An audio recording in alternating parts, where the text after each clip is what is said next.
Jersey Sports Zone's coverage of Rutherford and Woodridge is brought to you by RWJ Barnabas Health. Hey, what's going on, everyone? I'm Jay Cook with JerseySportsZone.com here in Rutherford. There is only one conference championship game in all of New Jersey, and it belongs to the NJIC.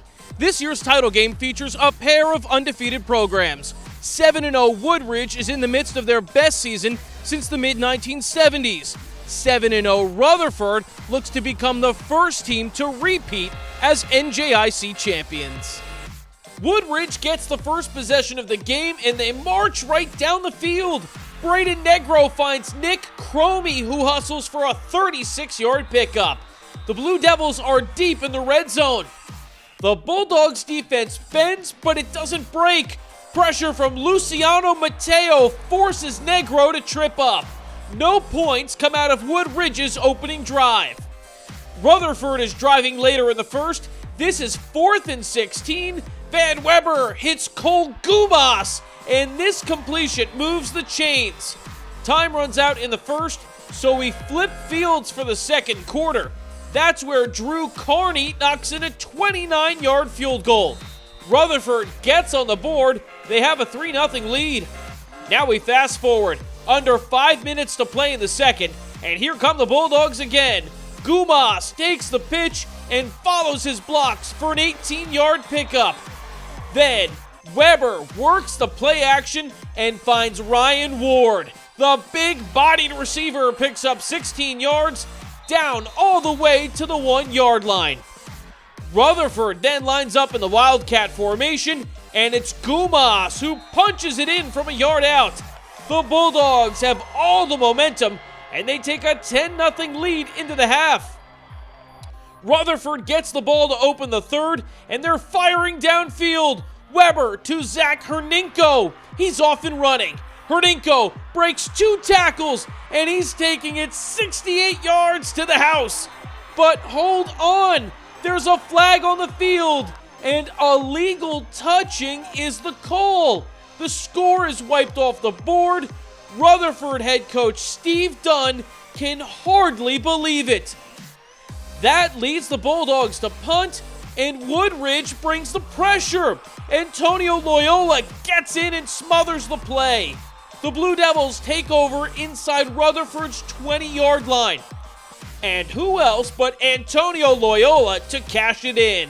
The junior speeds in from 9 yards out. Instead of a 17-0 game, it's 10-7 with 8:46 left in the third. So how does Rutherford respond? On the first play of the next drive, Weber uncorks a missile. Ryan Ward hauls it in. It's a 64-yard touchdown. The Bulldogs answer right back only 19 seconds later, making it a 17-7 ball game.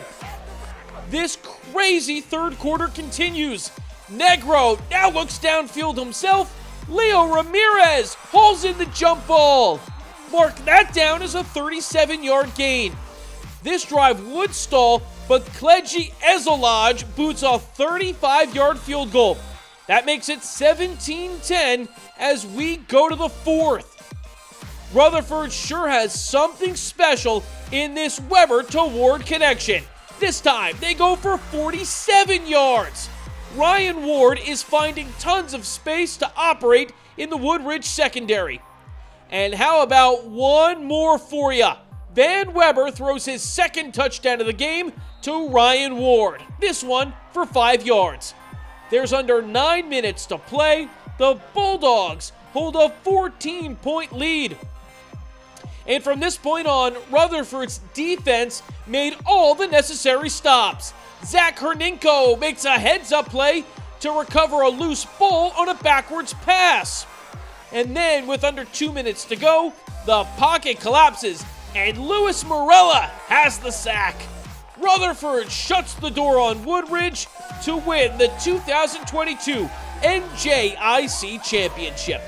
24-10 is the final. The Bulldogs become the first school to win back-to-back NJIC titles, and it's also their third overall. Rutherford heads into the Group 2 state playoffs with an 8-0 record and a whole bunch of confidence after a stellar win. It means so much to us that the spotlight gets put on Group 1, Group 2 football. And our kids have shined the last 2 years. It's a very proud coach moment. Yes. So it does mean a lot. Definitely a slow start, but the biggest thing that I preach among my team is adversity. How are we going to respond to adversity? And that's exactly what we did. We came out, scored a big touchdown that got called back, but we knew we handled the game from there. I mean, it's amazing. That's all Dunn's been talking about, so I'm glad that we got it done. We feel great. We still got to clean up some stuff on the line. We still got to check some things on defense, and then we should be good. Reporting from Tryon Field in Rutherford, I'm Jay Cook, JerseySportsZone.com.